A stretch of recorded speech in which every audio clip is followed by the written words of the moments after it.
Welcome, Cyclone fans, to the latest edition of the Nightcap. I'm Aiden Wyatt, joined by Levi Stevenson and Matthias Schwarzkopf. Guys, how we doing? Swell. Not too bad.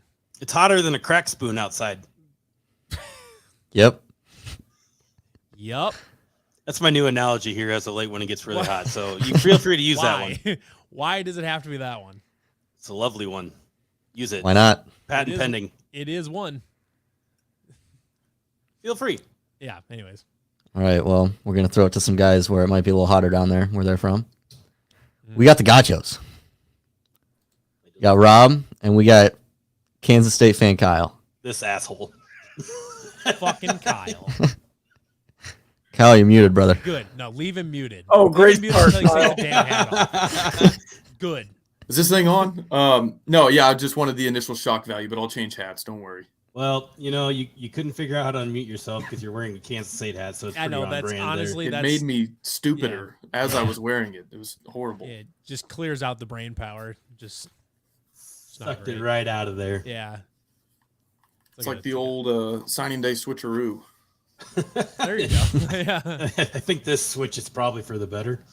I've never heard hotter than a crack spoon. I have heard sweating like a whore in church. So feel free to use that if you want That to. used to be a heavy Matthias line for a long Yeah, time. for sure. That was a Matthias line. Yeah. If you really get busy, you could also use busier than a cucumber in a women's prison, but use that with your crowd, or I don't know. Check your audience before you use that one. Yeah, you gotta have some tact. Meanwhile, just proclaiming it on the internet. Hey, I'm sure if you type it in on Google somewhere, it's on some show somewhere. I don't know. There's a lot of things you can find if you just type it in on Google real quick. Yeah. Turn your safe search on. Yeah. Yeah, don't do that on your work computer.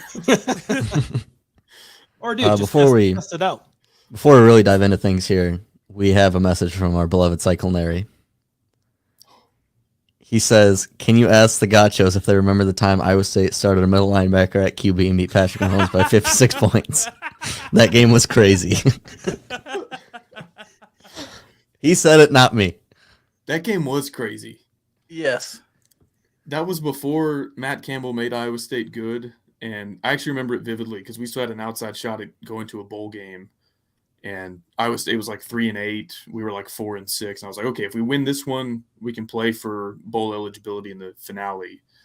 And it started the way it did. I was like, okay, well, like, we just need to score and then get a stop. And then it was like, okay, we just need to get a stop, score, get a stop, score. And then it was like 50-0 before you knew it. And yeah, it turns out that was the Iowa State fandom experience for 100 years, where you just have to gaslight yourself into thinking you have a shot at winning after you're down 24-0 in the first 10 minutes. yeah, it's great. Yeah. You know, I think we get that game to throw in your guys' face, and you have the infamous 62-yard field goal. Yeah. Throw right back into our face. Yeah. Which is fun, but not quite as fun as a middle linebacker starting at quarterback. That's fair. Yeah. I forgot. There are very few college football experiences that are more fun than that. Yeah. But, We did make a 62-yard field goal to beat y'all. That was but crazy. You did do that. Yeah. It was unpleasant. It was very unpleasant because we don't even have kickers that can even make it under 30 yards, let alone fucking 60. Yeah, no, he would have to kick it twice to get to 62 yards. Not even. Yeah. It'd take 3 times probably. When he was trotting out there, I was like, we're not going to kick it, are we? Like, are we trying to get them to burn a timeout? Like, what And are we I'm doing? sitting in there in my living room like, they're not going to kick it, are they? No. And then they, like, snapped it. I was like, what the hell are we doing? And What the then fuck are we doing? it came off his foot, and I was like, he actually kicked that. Like, that might go far enough. And so I was, like, right at the 50-yard line. I couldn't see if he hit it straight or not. But when I was like, okay, he got enough leg into this, I just immediately looked to the people in the end zone because, like, they'll tell you if it's good or not. Yeah, right. And I see some arms go up. I was like, holy, like, no way he just made that. But I couldn't believe it. Was that the game where there was an open part of the bleachers for some reason, and everyone kept running to one side?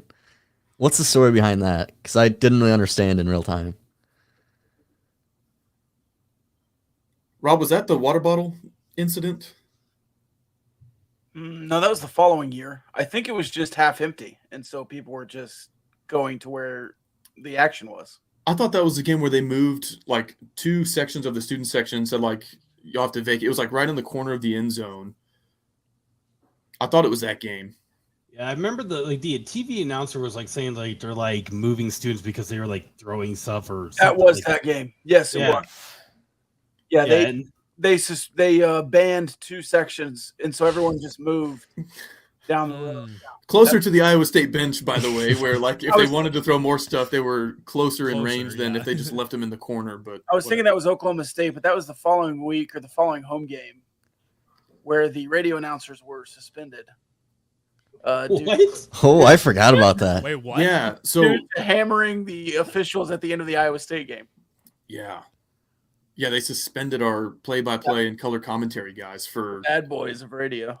yeah, because they were just like, he was like, you should be embarrassed, Bob Bowlesby. You should be ashamed of yourself. This is the worst officiating. And like, I this think I was during the remember Iowa that. State game, They and were then naming the officials.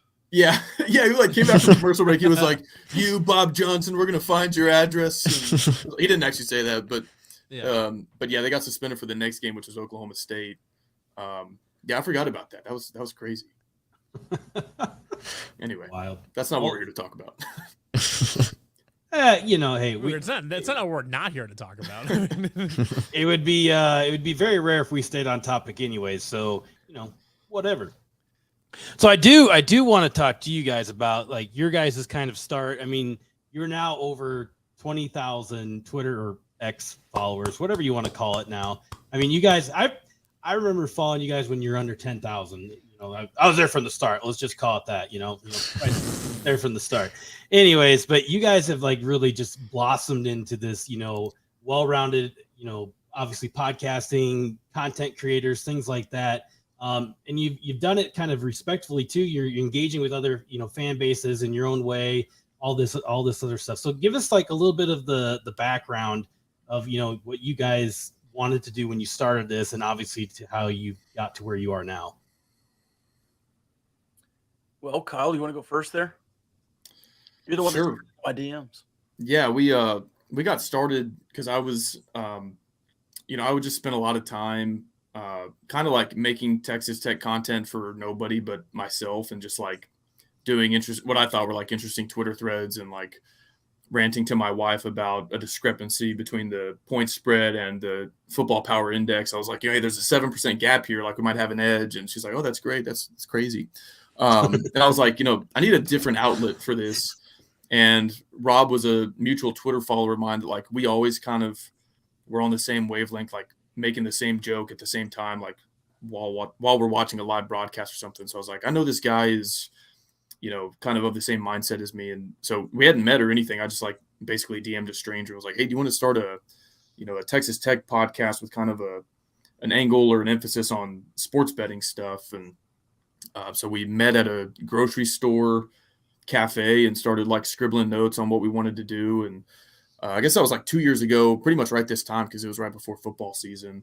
So this will be our third football season as a podcast duo. And I think just tried to lean into, like with Texas and OU's departure around the same time we were starting, it felt like it unified the rest of the conference. Whereas before, I mean, I was just pretty neutral toward most teams besides like your rivals, but it made me like actually start to kind of appreciate Iowa State, Kansas State, West Virginia, like a little bit more. I was like, okay, we're like backs against the wall right now. We've got to kind of stick together. And so anyway, like, I mean, we do some trash talk. We'll troll fan bases, now and then, but we try not to make that like the primary focus. And, someday, hopefully Texas Tech is at the top of the Big 12. And if and when they get there, we want the conference to be perceived as in a strong position. And so, even though it wasn't Texas Tech last year, like we'll try to dunk on Big 10 bozos that, claim that they're a way better conference than the Big 12, even though our runner-up is beating their undefeated champion, and Iowa, as y'all might know, lost to the worst team in the Big 12 last year. So we like to pounce on stuff like that. And Second worst team. Let's pump the brakes there a little bit. Hey, put some respect on the climb. Put some respect on the climb. So anyway, I ranted for way too long. I'm sure Rob has other stuff to add, but that's a little bit about us. I was just going to say, I think one of the reasons that we like tweeting with other fan bases is you can find weird things that people love, like the pedestrian bridge, and really just find stuff like that for every fan base. And it's a fun time. I was on the radio for a long time. 8 years, and my show had gotten canceled. So when Kyle wanted to do a podcast, it was just another outlet for me. Canceled due to COVID. I didn't get canceled out of town. There were staffing issues. Anyways. Story for another podcast. He was canceled by the PC mob. Just doing the Gauchos full time now. So you guys are doing that full time? Well, content wise. Gotcha. Okay. Yeah. So I do have a slight beef though. So when you guys unfortunately missed the NCAA tournament, and then you decided to find another team for that tournament run, and Iowa State happened to be in your guys' finalist list, and you chose West Virginia. So what do we? What's the shit with that? I thought what the shit, guys? Yeah, what the shit? I'm still to this day a little salty about it, even though we were everybody's second favorite team except for Kansas State. Yeah, even though we were both eliminated on the first weekend, so it was a poor choice on your end and ours. But West Virginia really came out of nowhere at the end of that. I don't think they were our planned choice. I think we were gonna do a split fandom, and then West Virginia did something and won us over. Yeah, we have among other Big 12 fan bases. Was it an NIL deal that we couldn't match? What's going on here? Honestly, a little bit. So we did offer merch swaps for people, and Rob did get a really cool side drinking a beer hat, but we got 6 West Virginia hats, a couple T-shirts, and so they came in guns blazing. They really wanted our commitment, and we were going to take the easy way out and be like, okay, we're going to make the profile picture half purple, half mustard and dried blood, or whatever y'all school colors are. Wow. And we're going to root for both of them. Honestly, I don't hate that. I've never. It's like dried blood. I don't know if you'll call it crimson or red, and Cardinal. People get offended on it. Cardinal. Okay, yeah, duh. Should have known that. But anyway, and West Virginia just came in, and it was unexpected. But and part of it too was Alabama was the 1 seed they would have played had they won the 8-9 game. And such an immensely unlikable team where that would be a fun spot to get to be the underdog that knocked off Alabama. Now West Virginia kind of crapped the bed. They, I think, had it won versus Maryland and blew it. But anyway, maybe we should have gone with the clones. Blew it just history says no, you shouldn't have gone with clones because they got shit on. Well, maybe I wouldn't have shot 16% or whatever if we had, because people were saying there was a Gauchos curse, and so I feel like it couldn't have been any worse had we chosen y'all. So I don't. I'll have you know that we've lived through many 16% shooting. I'll have nights, you know that right? the entire last season was a Gauchos. I'll have you know. For a damn point. That's funny. Oh God, fucking If guys. that's the case, we cursed ourselves as well. Oh, a quick follow up to that too. We were totally willing to do an absolute 180 heel turn as soon as West Virginia lost, but freaking Elon Musk, if you have Twitter Blue, which we had at the time, doesn't let you change your profile picture more than once every week. Yeah. Right. And so we were about to bandwagon because I think y'all played the next day, and so we were like, well, let's just make it Cardinal and gold, and root for Iowa State tomorrow, but they wouldn't let us. So we were kind of stuck with West Virginia and that blue and gold profile picture for a few days. Stuck with West Virginia. Yeah. Loser for a week. That's the state motto of West Virginia. It was sad. We went out in West Virginia. West Virginia. Well, I mean, you lived in West Virginia, so I mean, I did actually. Yeah, you somehow escaped it. I did. I ran really fast.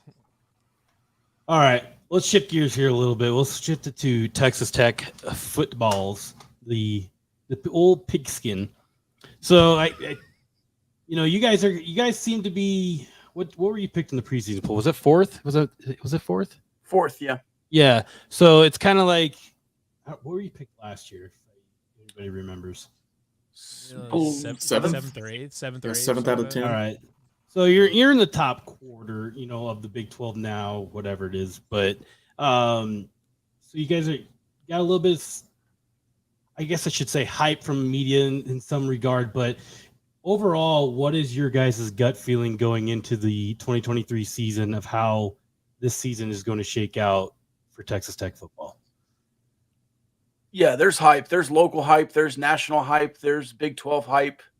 I know it's just fourth place, but coming from a decade of suck, you kind of are looking forward to a little bit of hype here.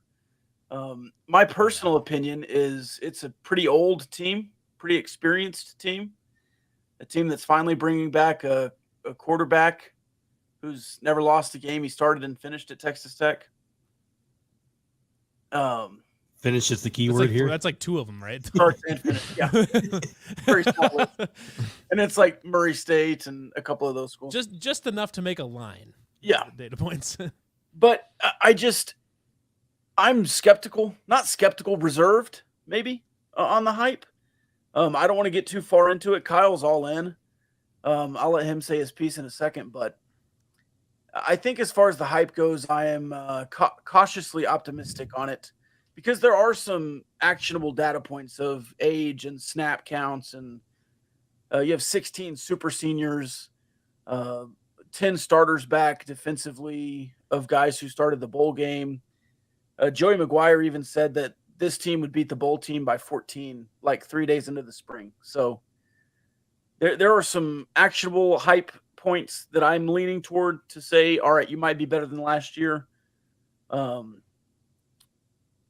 Otherwise, it's just hype, and you don't want to eat the rat poison or the cheese or whatever they say.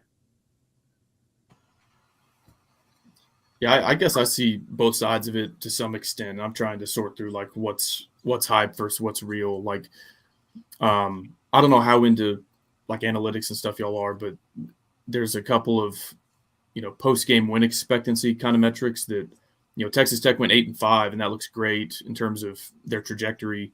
But like the Texas game, we won in overtime. I think our post-game win expectancy was like 1 or 2%, and so I mean, if we played them 10 times, we'd probably only win it that once.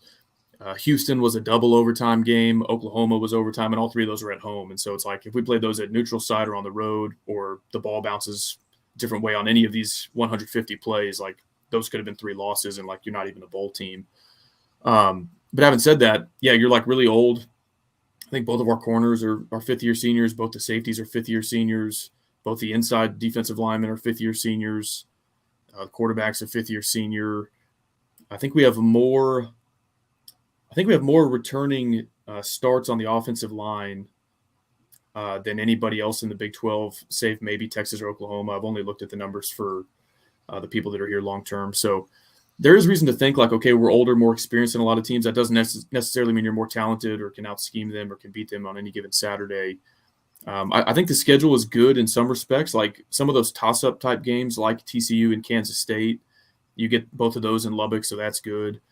But having said that, everybody misses a few different teams on their schedule. And so like Cincinnati, I think would be a really good matchup for us this year. They have the least amount of experience on the offensive line, and we've got at least two all-conference caliber defensive linemen. So I feel like we would destroy them in the trenches, whether that game is home or away. And so same with Oklahoma State. They're kind of reloading. They go from a 4-year starter at quarterback to a guy who couldn't win the job here and Alan Bowman as their starter. And so I would have felt good about some of the teams that didn't wind up on our schedule if they were on our schedule.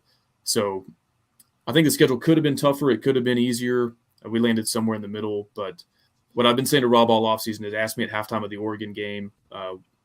That'll be in Lubbock, second game of the season. And I think we'll be 3 or 4 point home dogs. And I think we'll know after 30 minutes or 60 minutes of that game, definitely what kind of team we have next year. You guys are kind of living a lot on the same razor's edge that Iowa State lives on and all the time, where it's in 2020 they got some bounces or whatever and have a historic season, and then in 2021 you have a team that was by most measures still a very, very good team, but had a lot of bounces that didn't go their way and stuff like that, and ended up 7-5 in the regular season. Where if you play enough of those close games, sometimes they swing your way and sometimes they just don't, and so it can be a tough life living on that razor's edge. And yeah, so it's one of those things where, like you said, a couple of plays, Iowa State was in the same boat last year, but it ended up on the other direction, where Iowa State was literally 2 catches away from being a bowl team last year. And and you said like Texas Tech came out on top in some overtime games and stuff like that too. So it's an interesting thing, because I know when we were coming out of 2020, going into 2021, when there was kind of that hype about Iowa State might be a dark horse playoff team or something like that or whatever, I don't think Iowa State fan, we wholesale bought into it, inject the Kool-Aid right in, get it in there type of thing, because that was the first time we had ever been like hyped or whatever, like on a nationally. So we just ate that up. And I think pretty much everybody from Cyclone fans on outward had overlooked how many times Iowa State was able to come out in close games and stuff like that, like in 2020 and stuff like that, and then not account for how many of those coin flips can go the other direction, and how many can swing that way in one season, and which was virtually all of them. And so it's an interesting dynamic going into a season where you're like, we should be able to turn those 2-point games into 9-point games or something like that. We should be able to do that, but it's always a dicey proposition to get really heavily invested in it. Yeah. You were long-winded. I don't even know how to respond to that. I was just like, sure. I had a stream of consciousness, and I had to just go with it. So is your Oregon series home and away series that you guys are doing, or are they just coming to Lubbock this year and that's it? So home and away, Eugene the following year. Okay. I didn't even realize you guys had Oregon on the schedule. We get Ohio for a home and home. That was pretty cool. Yeah, get on our level. I love playing essentially the same exact schedule every year. It's the best.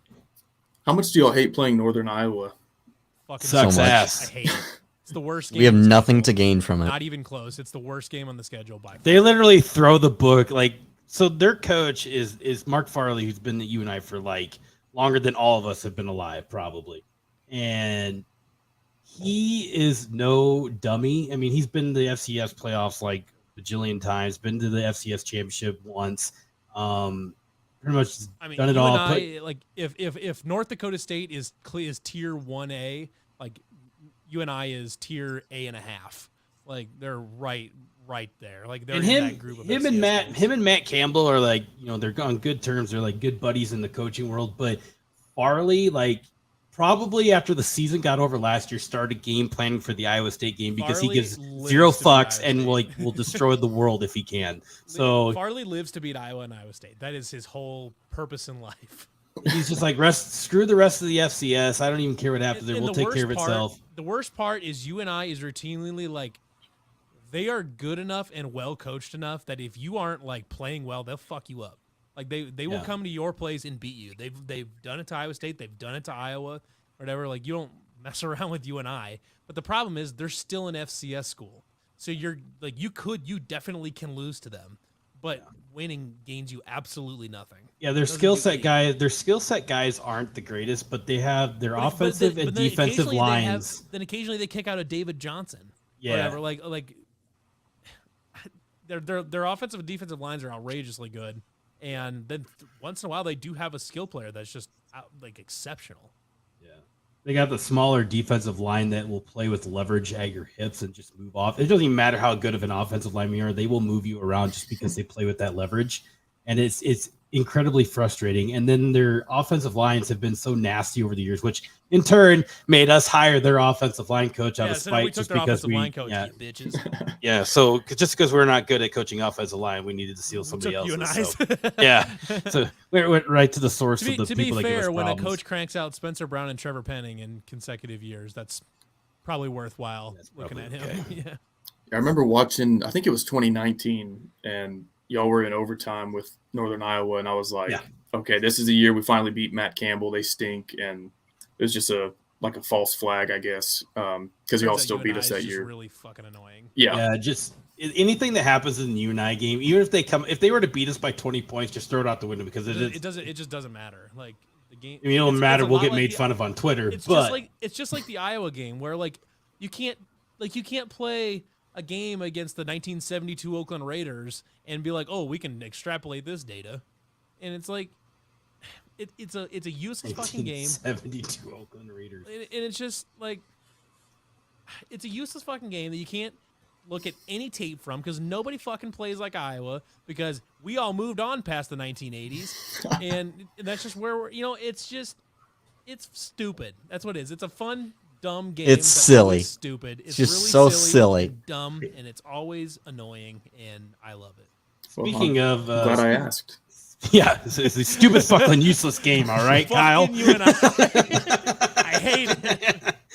Hey, speaking of stupid or not stupid, but some useful things. You guys are aware of Ragbri? You know what Ragbri is? It feels like a no. So in the state of Iowa, every year the people bike from one state of Iowa to the other One state part of of the Iowa. state. What are you talking one about? One end to the Yeah, other. Yeah. east to west or west to east. Yeah, they go east or west to east. Yeah, Nope, west to east. It's river to river, it's a river bike to ride river. across the state, starting at the Missouri River, Anyways, and finishing so at the Mississippi. It's not as complicated as he's It's making really it seem. not that complicated. They're just riding fucking bikes for a week. That's all. Anyways, so they rode across your guys' favorite piece of land in Ames today. Look at that. Oh, that is beautiful. Doesn't it just get your jollies hard? We can't Look drink at him beer go. on it. What of you? My only wish is that it was at night and it was lit up so we could see it in all its glory. But this is great stuff. Well, they're in, Nice I bridge. believe the band, which maybe you guys know of, but it's like a cover band that travels the United States called Hairball, is in Ames tonight, and they are just rocking out some 1980s rock music and slamming a lot of beers because that's what you do after a 72-mile bike ride is slam a bunch of beers. Well, tomorrow I think they have Leonard Skinner, don't they? Hell yeah, they In do. Des Moines. Yeah, All one Leonard remaining Skinner. member of them. I don't even think there's one left, is there? I thought it was all. I think there's one. I think there's one left. I honestly don't know though. I don't pay attention. I don't pay attention to Leonard Skinner. But Well, they're still around and rocking Freebird. They're still here. They will be playing Freebird. All right, Yeah, so man. I don't. You can't not play. It's an 8 Why wouldn't they play minute- Freebird? It's because it's an 8-minute song that takes. So forever, and the first 5 it's minutes of Leonard the Skinner. Right, but the joke is Freebird. It's tacky to play Freebird. live. $10 says Cycle and Larry is down there tomorrow in the front row yelling, "Play Play Freebird." Freebird! Probably. I mean, yeah, but that's something that Larry would do. Whatever. Long live Larry. Long live Larry. For Jennifer, you said that's the highest elevation of Iowa. You can see fucking Alaska from there. From the bridge. I do love how you guys have just like leaned into the bridge for like just We love a bridge. no apparent reason. It's just like you're all bridge worthy. And it's just random like stuff on Twitter that just pops up. You're like, yeah, the bridge. Although, if y'all know him, if you can clear this up with Chris Williams, he thinks that we're anti-bridge, and You think He'll he'll like- anti-bridge? yeah, he'll tag us in bridge content. He's like, look at this, Gauchos, take that, and we're like, no, we like the bridge, we're pro-bridge, but he thinks that. Well, I guess we have like kind of used it in trash talk, like when we played y'all in basketball, we made like a burn the bridge graphic, and that upset some people.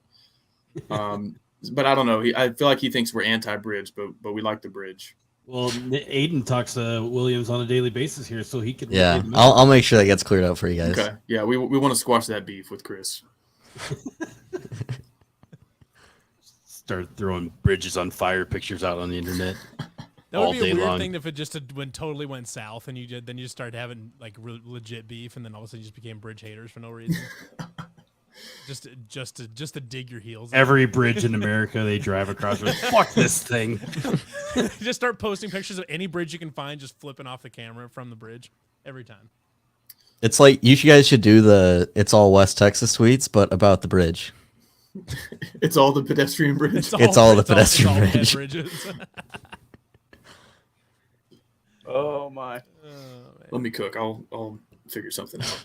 Oh boy.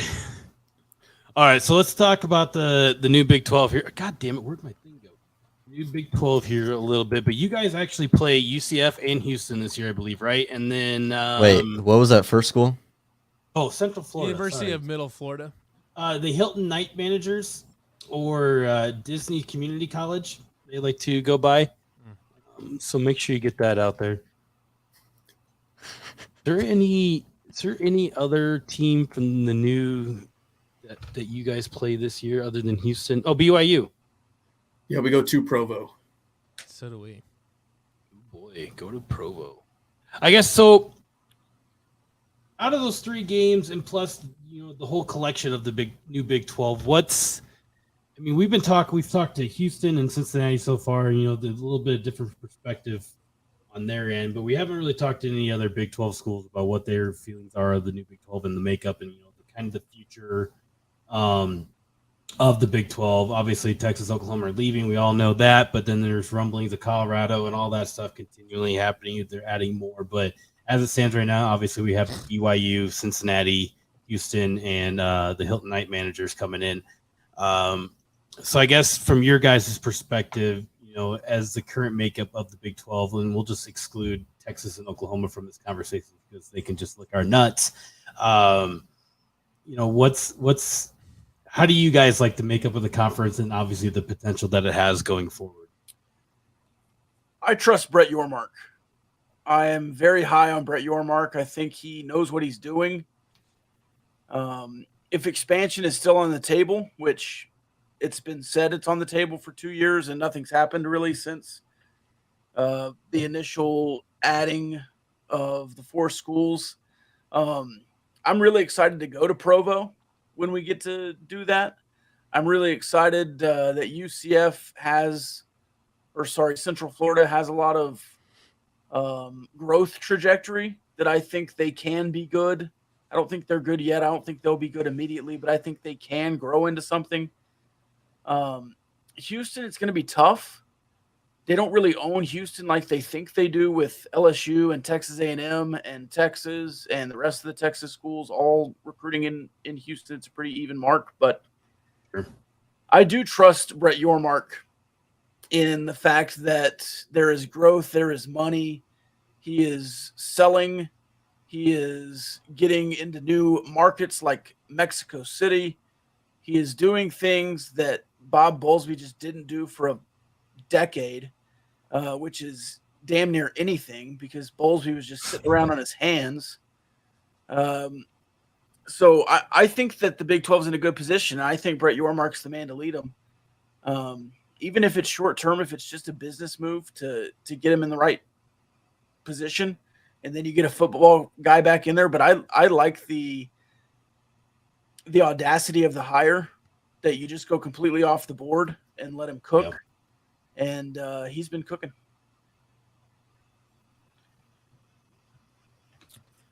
Throw at you, Kyle. What's your end of it all? Yeah, no, I agree with most of that. We were talking to Shahan Jayaraja, who covers college football for CBS. He's a Baylor guy, and we were talking about the dynamic in the state of Texas and kind of like in neighboring states that, like, it's impossible for all the Texas schools and Oklahoma State and Arkansas to be good at the same time, just because limited talent pool. There's a lot, but it's also like a lot of different schools that talent can disperse to. So I think with 4 schools in the new Big 12, even after Texas leaves, plus Oklahoma State, I think like those 5 are going to be vying for the Texas talent. And Houston seems to think like, well, just based on where we're located, we're going to clean up in recruiting. And like Rob said, I don't know if that's actually the case. I think UCF is actually, kind of the same thought, but in Florida, and they're actually doing it. I think they could be the ones that, of the newcomers, are kind of up to the talent level quicker than everybody else. And of the newcomers, I think they'll probably compete in the top quarter of the conference a little bit faster than the others. And just like long-term potential, I mean, it's kind of crazy what they've done as a football program since starting in 1979 as Division III and like getting not just to Division I but Power 5 as quickly as they have. Right. They've got a lot of kind of built-in resources and advantages as a program with a large student body, large alumni base. And if they can get Malzahn to stay, I think they'll actually be really good. I would like to see a little bit more kind of like geographic continuity and a little bit more of like the natural rivalries. I know we obviously lost some of that. But if you could add some Pac-12 schools to kind of pair with BYU, add some schools out east, it would make sense going with Cincinnati, West Virginia, and UCF. Like one day if the ACC implodes, that would be really cool if you could get to 16, 18, or 20 and kind of make it a little bit more or a little bit less of a hodgepodge, because right now like having UCF and BYU in the same conference is kind of weird. But if they at least both have kind of like more neighbors geographically, it might flow a little bit better. But all in all, I'm excited for it. I think it'll be a conference with a lot of parity, a lot of entertaining games in both football and basketball. So, we're obviously going to make less money than if Texas and OU had stayed. But I think from a competition standpoint and enjoying the product as a fan, I think it'll still be a lot of fun. Kind of want to piggyback off this just real quick here, Levi, before you had something to say. But you mentioned recruiting really quick, but obviously Texas Tech, I think last year you guys were ranked like 38th or 36, one of the two in the 247 rankings, but now you're 30th in 2024. And I don't even know if maybe they have some commits for 2025 yet. I didn't even look, but there's been talks around the Big 12 about the little bit of a boost here in the Texas Tech recruiting world and just how Joey McGuire has been doing things. What has been the biggest contributing factor for this little bit of a bump? I mean, obviously, if you win some games like last year, so 8-5, had a little bit of some good things go your way, but there's always, you're recruiting against everybody else down south there. But what has been the biggest thing that has helped Texas Tech recruiting here as of late? They've started putting effort into it.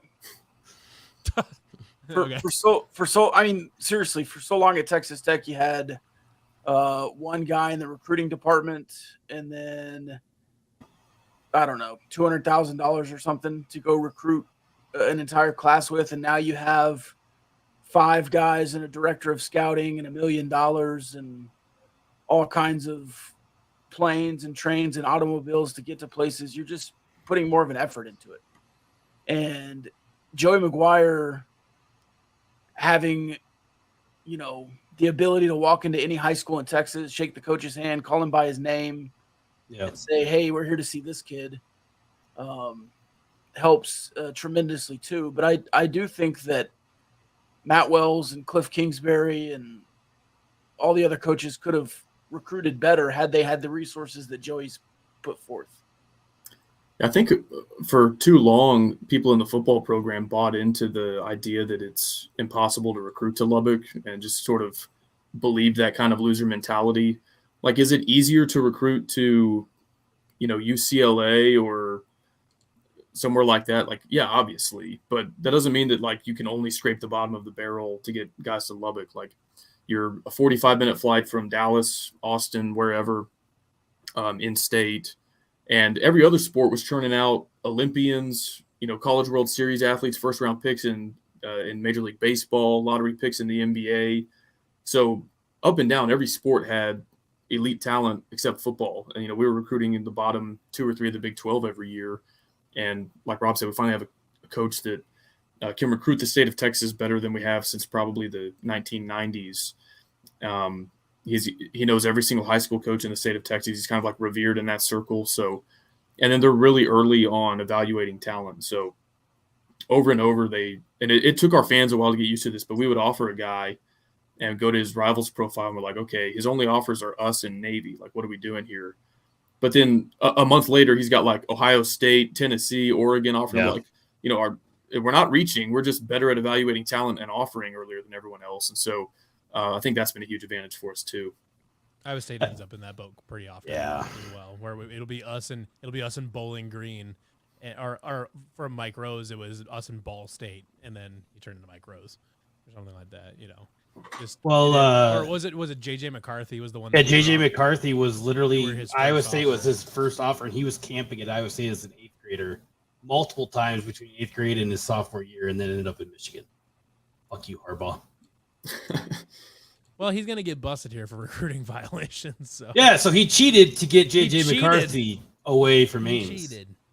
I thought that was because he was sleeping with the punter in the sleeping bags. Wait, what? No, he had the sleepover. I was like, wait a second, what? Phrasing. In the sleeping bags, and I was like, oh, okay. Isn't Joe Burrow an Ames native? You're goddamn right. He was born in Ames. Absolutely was born. How in did y'all Ames. drop the ball on that? Well, Kyle you see, Kempt. yeah, Kyle. Kyle Kempt. Yeah. Yep. When you've got Kyle Kemp that right was there, his why would you take scholarship. Joe Burrow? That was the Yeah. scholarship. That was yeah. Joe Burrow's scholarship. Man. quite the choice there, huh? Iowa State would have been the 2019 national champion. It's just Yeah, it's an indisputable fact. What's another one that the was same roster as 2019 LSU as well? So I mean, we're right there. There was another one that we were like supposed to have. It was Joe Burrow. There was a couple. There was a few of them like in those couple off seasons. There was a bunch of them that we got connected to and then didn't get. Yeah, I mean Joe Burrow had like a 70% like. Yeah, he was gonna go on 247. Like all the insiders like, yep, he's going to Ames and fucking. Nope. And honestly, I really feel like he missed the ball on that one. Yeah, he made the wrong choice. I hope it worked out for him, but I don't think it did. Who's this Joe Burrow guy? Yeah. Yeah, that happens. I think it happens to a lot of just developmental programs, just in general, like ones that aren't landing 30 blue chippers, and that aren't rocking 30 blue chip prospects in a class. I mean, that happens to developmental programs like Iowa State and Kansas State and Texas Tech. That happens all the time. Or whatever, where they're in early on, and I guess I don't know what your guys is like offer. Like Iowa State offers more scholarships than almost anybody else in the FBS. I don't know. Has Texas Tech started ramping up how many offers they send out? They did in the first year. It seemed like they offered everybody in Texas. I think they're a little more selective now. They have a smaller class this year than they did last year, but sure. I do think that if there's availability, they will offer a kid. Makes sense. Yeah, I still think Campbell's running under the regard that we just offer everybody and whatever sticks. Which I mean, I have unlimited offers. So he's trying to play it off. Like I think the general thought is if we can be the first of if we find a guy that has a shot that we think he might be good at some point. Like we don't know for sure yet, but he might be good sometime down the road. Or whatever, we'll offer him now. Be the first offer and say, "Hey, we were the first ones to notice something." And then they can come back to that later and say, "Hey, we were on you first," or whatever. Come, at least give us listen to. And I think that's worked out on that's worked out on some prospects. Us being in early. But I mean, the crazy thing about the Texas Tech class for 2024 is the lowest composite rating is an 85 on 247. Like that's cooking. It's really good. Yeah, they have an interesting recruiting philosophy that so they're obsessed with multi-sport athletes and track times specifically. And so I don't think this is actually a hard and fast rule, but there's like a pretty solid rumor that like they won't offer an offensive lineman unless he can dunk a basketball.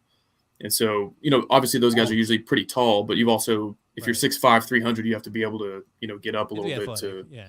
And so a lot of the skill position players like DBs, running backs, they're hurdlers, triple jumpers, sprinters, and they have usually pretty elite track times. Like they could probably run Division I track and field if they weren't playing football.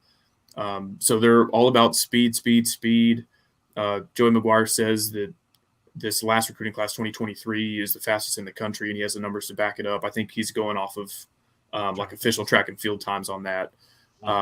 So anyway, they're definitely going for speed and athleticism over just about anything else.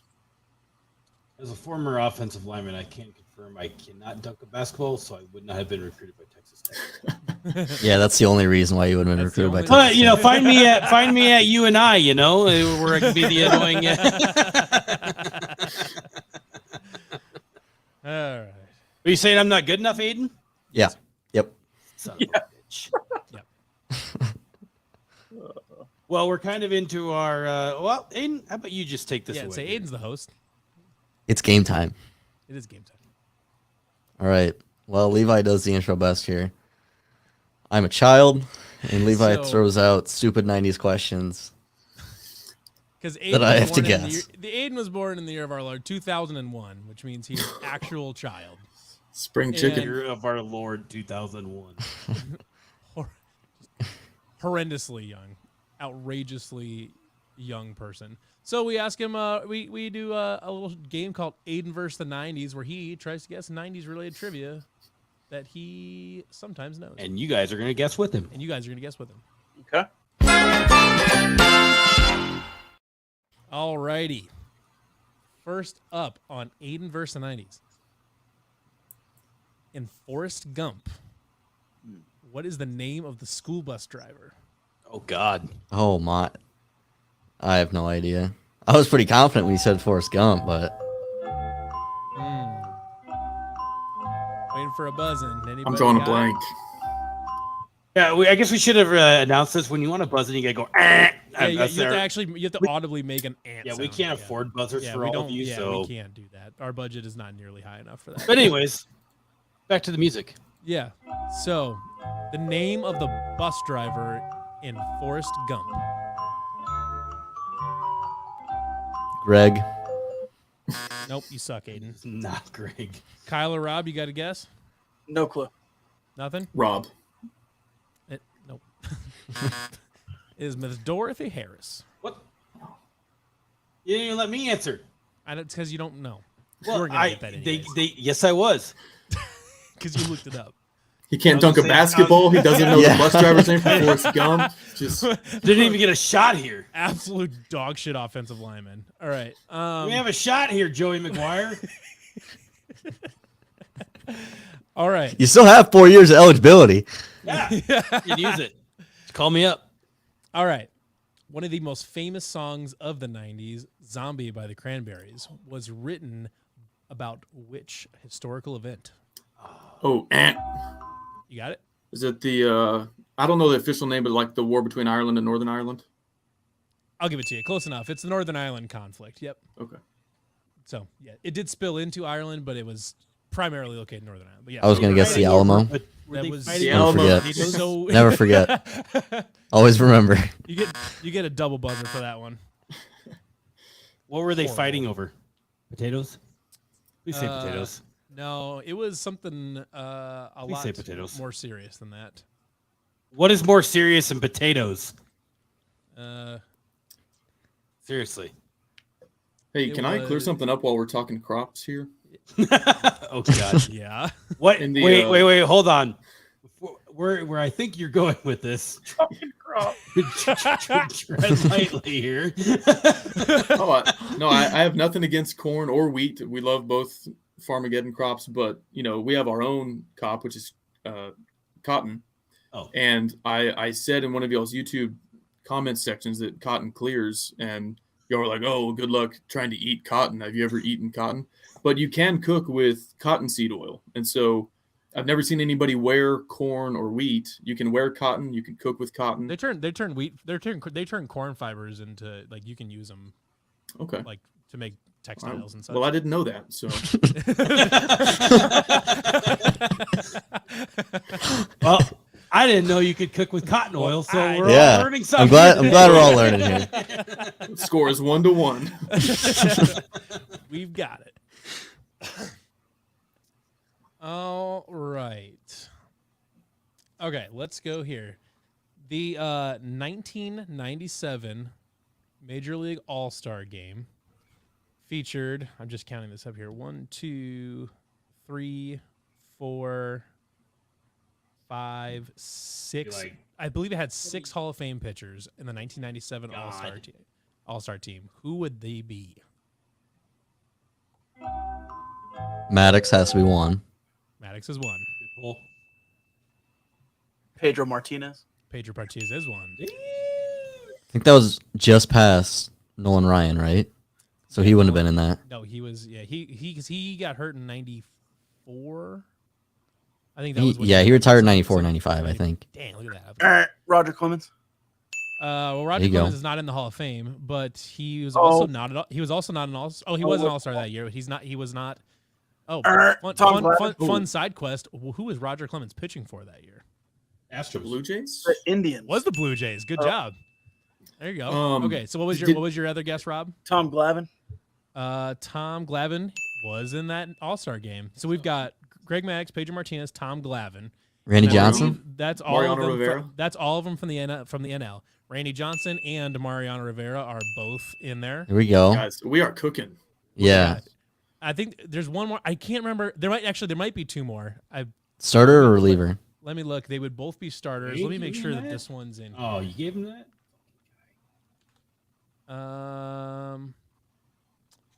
Mariano No. Rivera's- Okay. No. He's not in there. No.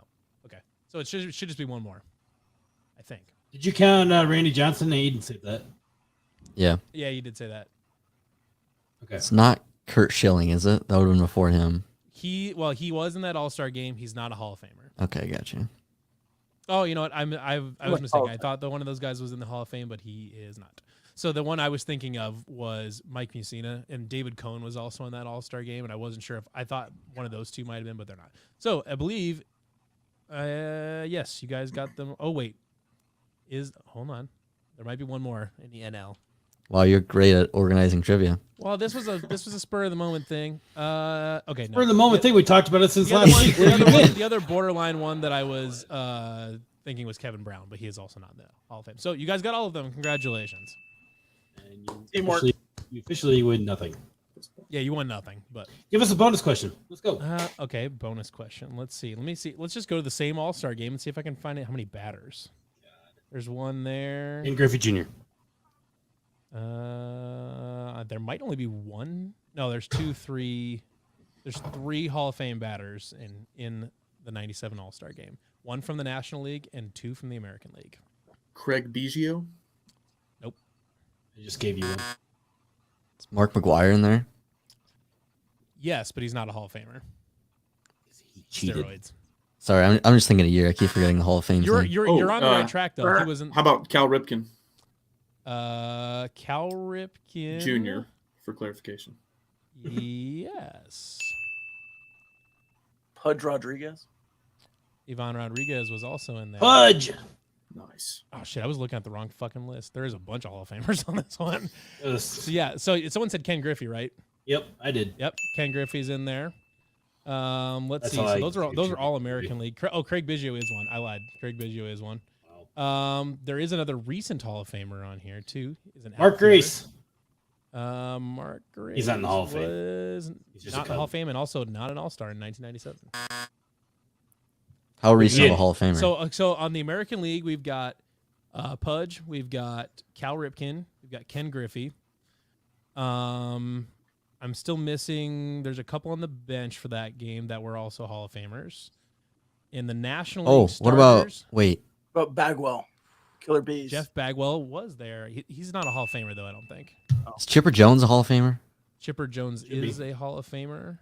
Frank the Tank. He was there. Yes, Frank Thomas also there. Look, good job. We're killing it right now, guys. Okay, so National League, we've got Jeff Bagwell. Sammy There Sosa. is 2 more Hall of Famers as starters, and the reserves you've got Chipper Jones, and that is going to be so you've got the 1 reserve, and you've got 2 more National League starters that were Hall of Famers.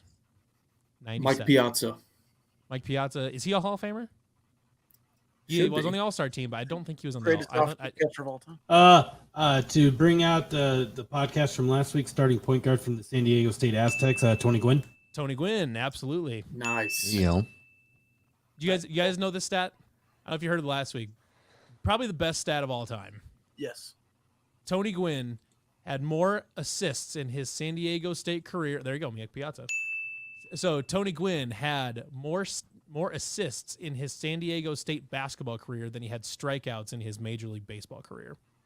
Do you know what the stat is on like if he went up for like 3,000 more at bats, he could strike out in all of them and still bat like 300 for his career, something. And still bat like 3. He would still bat like 310 or something. Like he would bat something really high number, but he could strike out 3,000 times in a row and still be over 300 or something like that. Yeah, it's crazy. Some outrageous number.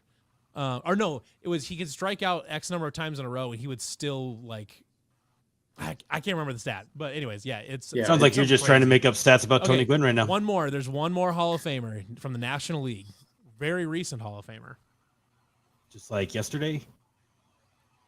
Last couple years. Oh, can we get the position? Outfield. Johnny Damon. Good guess, but Johnny Damon was a little bit later. Oh, wrong sound effect. Johnny Damon started with the A's, and he was in like 2000 was kind of when he broke out. Barry Bonds. Not a Hall of Famer. He didn't cheat. Also that All-Star game, but Outfielder in the National League. Outfielder in the National League. Was There was the case against him being in the Hall of Fame. Kenny Lofton. should be in the Hall of Fame. Darryl Strawberry. Is Yeah, not was in the Hall Daryl of Fame. Strawberry? It was not Daryl Strawberry. The biggest case against him being in the Hall of Fame was the ballpark he played in for a good chunk of his career. Ballpark, NL. Yep, Was it in the National League. It was a National League. I'm trying to think of what. So the ballpark he played in for a good chunk of his prime held him back from the Hall of Fame for a long time because they thought it inflated his stats. Sports writers are stupid. Indeed, especially baseball. Major League Baseball. Specifically, baseball Hall of Fame writers are thing is incredibly dumb. stupid. Yes, Wait, is it a Rocky? it is a Rocky. Is it Carlos Gonzalez? Nope. That's Is it? Wow. Todd Helton. Is it Walker? Oh, Todd Hilton. It Yeah. is Larry Walker. Okay. Good. There Oh, we Larry go. Walker. Todd Helton will be in the Hall of Fame soon. Carlos Gonzalez is like 50. That makes. Wait, I'm I thinking was of like, someone else. you're Yeah. saying stadium inflated stats. I'm like, where could that be? And I totally forgot about Coors, Colorado. yeah. Colorado existing. All right, good. After a very long, convoluted trivia question, you all got a bunch of points. Congratulations. You're all winners in my eyes. Breaking fun news. It's fun for us since it's fun to pick on Iowa here in this podcast. But Gable Stevenson, WWE superstar, has decided to stay in the WWE and not go to Iowa to wrestle. Hell yeah. Fuck Aww.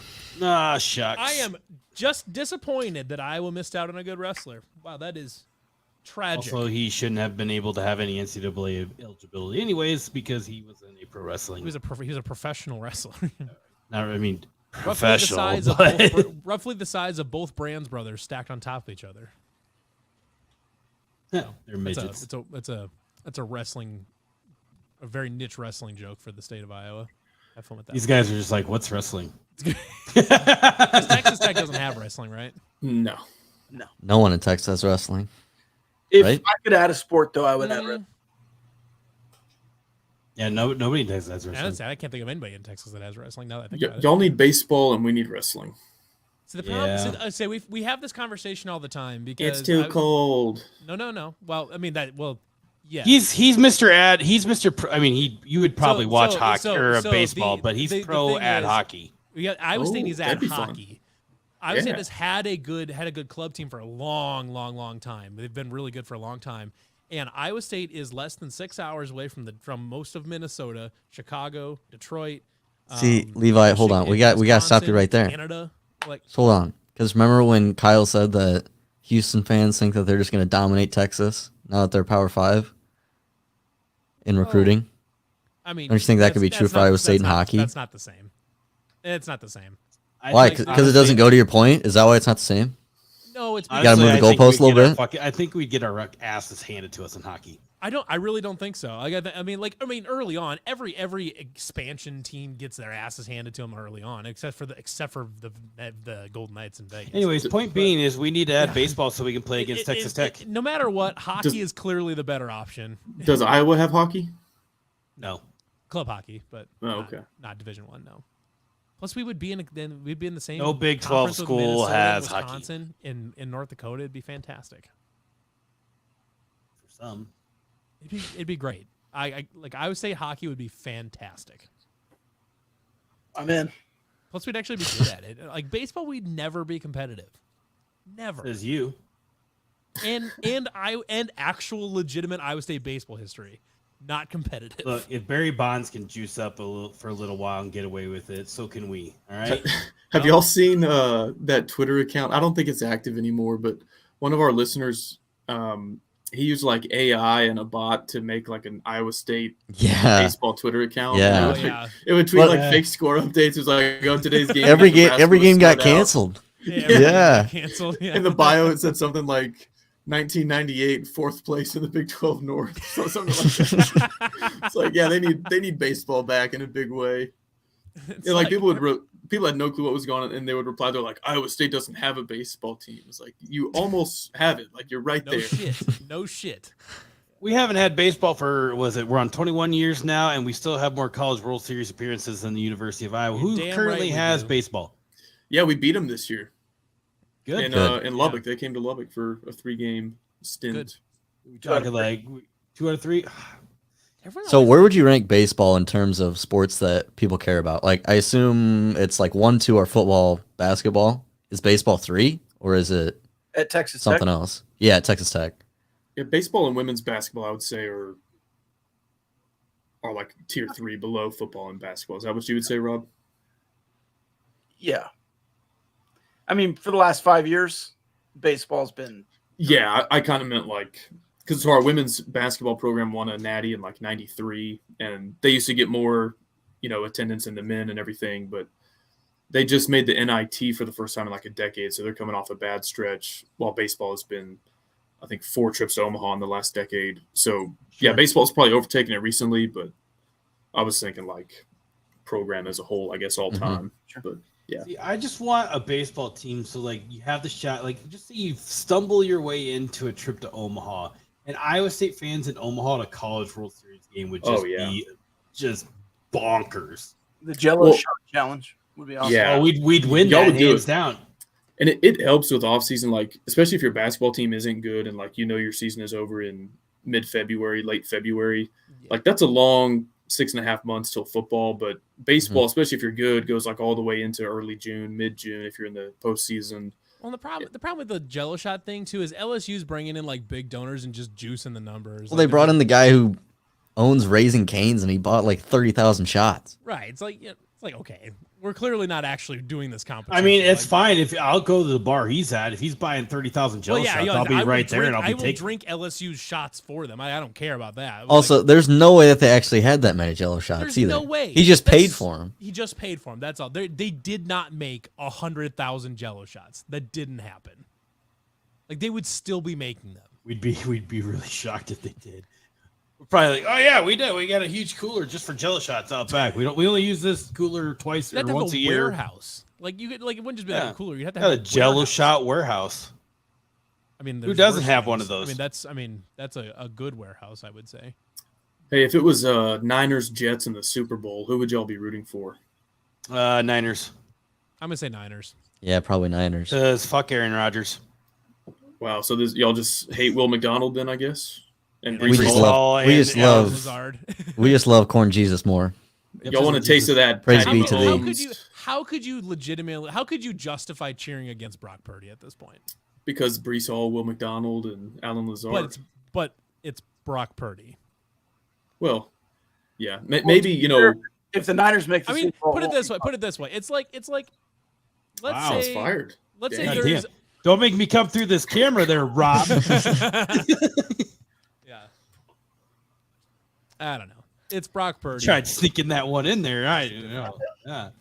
Here's the deal, though. If Brock Purdy wins the Super Bowl, that's going to be a really proud moment for Iowa State fans. Y'all are going to talk about it for the next 20 years, and you should. Yeah.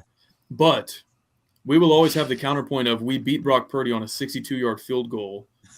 So, like, it's give and take. Like, Mahomes won a Super Bowl, and y'all like, well, we scored 66 on with Joel Lanning. See, that's just where that's just the time is a flat circle thing. That's you take all the bad is. with the good when your alumni wins a a Super Bowl. It's just perfect symmetry when the golden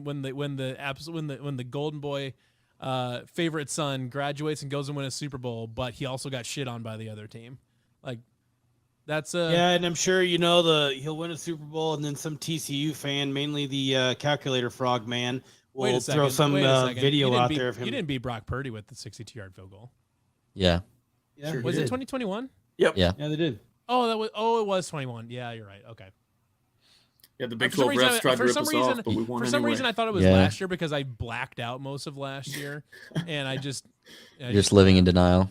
Oh, He's were still any of you blacked three out. at the game in Ames with Texas Tech and Iowa State? It was like Yeah. negative This past 12 year? or It whatever. was so Yeah. cold. Yeah, I I was fucking cold. I was right behind the Tech bench, and we were just talking shit the entire time. It was real cold. But they were like chopping it up with us, and it was fun though. So they're just like, Yeah. yeah, we get this all the time. But yeah, I don't know. They were putting like Vaseline on their arms, like to keep the body heat inside their arms. Like how Yeah. people do it. But we're just like, oh, what are you lubing up for? To get the locker room later? Things like that. I mean, they weren't like normal, like Texas. I've seen Texas like players that are like hostile back, but those guys were like just chop it up. They like say shit back, and there's like, yeah, they knew who they were talking to, and they're just like, whatever. yeah, Yeah. Just throwing shit back and forth. That's Fucking all it is. fat guy with a beard back behind us, fucking talking shit. Fuck that guy. Um, Yeah, that was a cold one. I also want to know if you guys have any reason to not be held personally responsible for Byron Hanspard getting the 1996 Doak Walker over Troy Davis, which is the most bullshit thing I've ever seen in my life. Are you gonna be okay? Is it all right? Or I'm holding on to this beef for almost 30 years. yeah, yeah. So I don't know. Can we say both guys were equally deserving and they had to just give it to one of them? No. It's like, no, we cannot say that. I'm sorry, but no, we can't do that.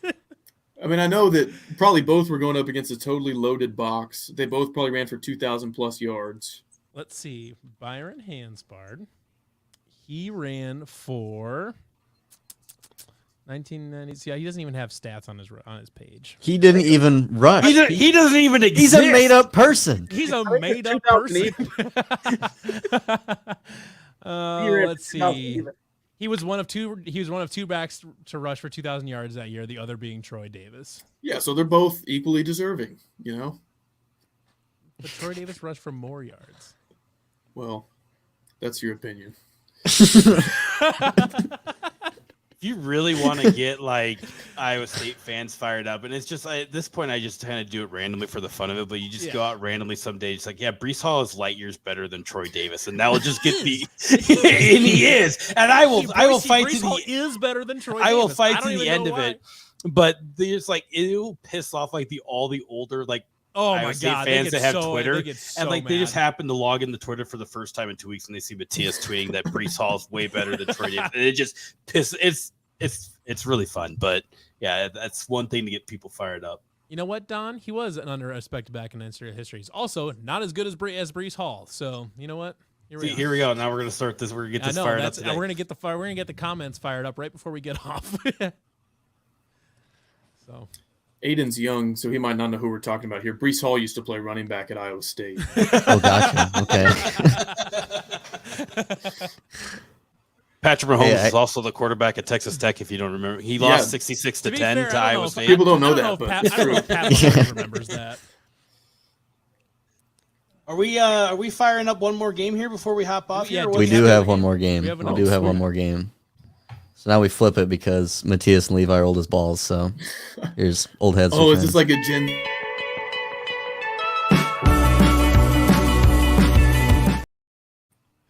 All right. Sorry to cut you off there, Kyle. Are you gonna like ask me what like cap means and stuff like that? That was basically what happened. That's exactly what happens. Yes. So all the questions are Taylor Swift related. Great. Oh my god. First one. Name any song and name the album from it too, from the original set list of Taylor Swift's Eras Tour. I'm going to say Shake It Off from 1989. There you go. All right. All right. Can anyone else name a song? Yeah, 22. give me a second. Let me pull up spot. No. 22. Is that from Red? 22 is Red, yeah. Is that on there? Yep. Let's what about go. What about Red from Get Red? shit on Aiden. Red is not on the set list. Damn. Is the actual song title though? Yeah. Sick. Nailed it. Yeah, I got nothing else. Aiden was a Swiftie in Minneapolis, but he paid $9,000 for a seat up in the air. That was It was so worth it. They actually like had a crane outside the stadium, and they just put him in a harness, and they just hung him over top of US Bank Stadium. The beer guy died from cardiac arrest getting into it. He had to take an actual flight up to the top. Anyway, next question. Anthony Rizzo recently got out of a slump, to which he credits he changed his walk-up song to what Taylor Swift song? I just saw this the other day, but I don't know the song called. But hey, you know what? I'm gonna cheat. Is it one of her more popular songs? They're all popular, man. I mean, just let's go with Bad Blood. No. That's a good guess. I have the answer. How about Trouble? No. What were you, okay, Matthias? Ready for it? Yes. Ooh, that's I the one didn't know she that walked. was a song. So I see it on the. TikTok. It was the college football song a couple years ago. I might recognize it if I heard it, but my only other one I was going to guess was Reputation. So Rob, do you know that song? Same album. No. I'm an old school Swiftie. After the 1989 album, I don't know any Taylor Swift music. Nothing. Also blacked I'm a teardrops on my guitar kind of guy. There it is. Yeah, the old Fearless album. A little bit of Jesus Take the Wheel. That's Carrie Underwood. I think it was the college football song in 2020. I have never heard that Congratulations. before. 2019? We just got a copyright strike on YouTube. No, we didn't. It was under 30 seconds. That's true. Yeah, I guess. That's me on a Friday night rules. too. Hey, hey. Ew. All right. You ready for finish the lyric? Sure. Hold on, let me pull it up so I get it right. I'm not gonna play the song so we don't get a copyright strike, but hold on. So, like, you're singing it to us, or I'll say the lyrics. You have to sing in key. Okay. It's you and me. That's my whole world. The whisper in the hallway. She's a bad, bad girl. The whole school is rolling fake dice. You play stupid games. You win stupid prizes. It's you and me. There's nothing like this. let's hit this bitch. That it? No. Oh, okay. Give me the last line again. The last line is, it's you and me. There's nothing like this. What was the stanza before? What are we rhyming with? Just What wait was that for Holly, beginning, I middle, gotta and go end take part a again? piss. Look, The Kyle, whole school is rolling fake dice. You play stupid games. You win stupid prizes. It's you and me. There's nothing like this. And now we got bad blood. let's go join. Not quite. No idea. When you think Tim McGraw. I got nothing on this one. Yeah, I don't know this song either. Matthias, you got anything over there? I said something about hit a bitch. I don't know. That has to be it. All right. It is Miss Americana and the Heartbreak Prince, which is the name of the That's song. a song. Yeah. Fun fact, that's what she opens with on the Rob's Eras reaction tour. says it all. That was just And again, he continues the trend of the lyric being the song title. Yeah. Yeah, you guys will never catch on to that. Well, we can't literally. Hey, what's the song title? Because you're never going to tell us anyways. Right. Yeah, that would defeat the purpose. So, what's the point of catching on at that point if we don't even know either or? You could just you pick could name all a these song. You pick all these songs from really obscure artists that nobody knows about. Right. Yeah. Taylor Swift. So these underground Zach Bryan and Taylor Swift, and you guys can't figure it out. Awful. Oh, I missed the Zach Bryan one. Something Really? in the orange. Sure. I think I did use that one last time that we used the Last Zach reaction Bryan to song. it, Yeah. There's he also didn't add the Urban Dictionary word of the day. Yeah, where's the Urban Dictionary word of the day? Oh yeah, Fine, I'll look one up. I might do better at this than Taylor Swift lyrics. Yeah. That's a beloved part of our segment. See, the problem is if I do like a random word, it's always something dumb. Like the one that I just pulled up is uber duper. If you play it where it lies, Aiden. So hit the random one and see what you get, and let's roll. No, I'm not doing that. Why? What's I gotta wrong with find a that good one? one. Is that Cleveland Well- Steamer that you got there? Or? No, some of them are from like 20 years ago. The rusty trombone. Jive Turkey. Yeah. You say JT? Yeah, like the Imagine Dragon. You got that one on there? Imagine dragging these Don't- nuts on your don't. face. Don't say it. All right. Yuppers just came up. All What right. is this? Come on, Yuppers? just pick one, man. Let's go. Come on. Do they have? Okay, new. I'm gonna go to that section quick. Yeah, let's do that Guarantee one. I don't know this one then. These are not recent. This one's from 2011. Perfect. Do it. Let's go.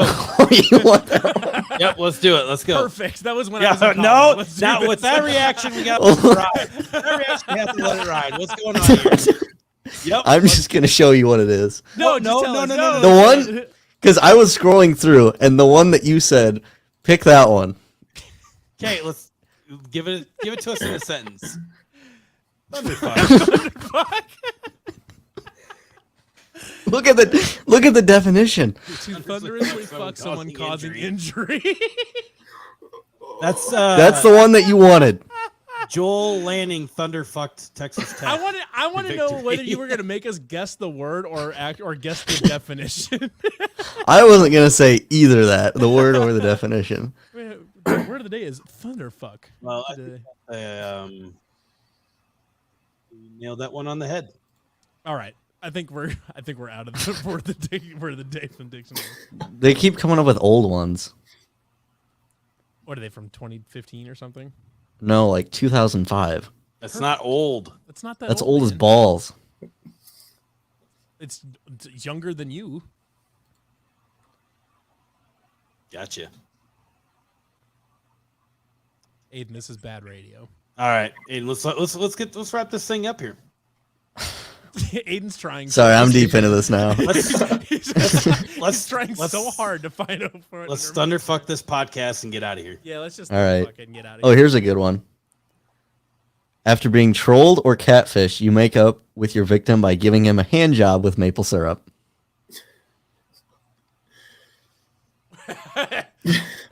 Wait, I use this term 5 to 10 times a day, What's the easily. word? okay. Okay. I can't tell you. Again. After being trolled or catfished, you make up with your victim by giving him a hand job with maple syrup. The County Mountie. It's the Canadian something. It's got to be Canadian pleasantry. like the Canadian handshake or something like that. It's got. It is the Canadian handshake. There we go. All right. Wow. Right. Well, never ding for lived that the one. same life after Look at that us one. go. All right. All right, now I think we're out of content. Now we're out of content. We've run dry. Well, gentlemen, it's been a pleasure for It's you been guys a hopping pleasure. on. Yeah, you want to plug your stuff quick? For all the newbies out there? Yeah, follow us on Twitter at Gamblin Gauchos, Instagram, YouTube, Facebook, wherever you want to find us. YouTube.com/@Gamblin Gauchos. Good stuff. There we And there. then you guys weekly shows. What's the schedule on those? We live stream Sunday nights and Wednesday nights. Perfect. All right, well, thanks for coming on. Thanks for having us. Enjoyed it. All right, for Kyle, Rob, Matthias, Levi, I'm Aiden. Go Cyclones. Go Red Raiders.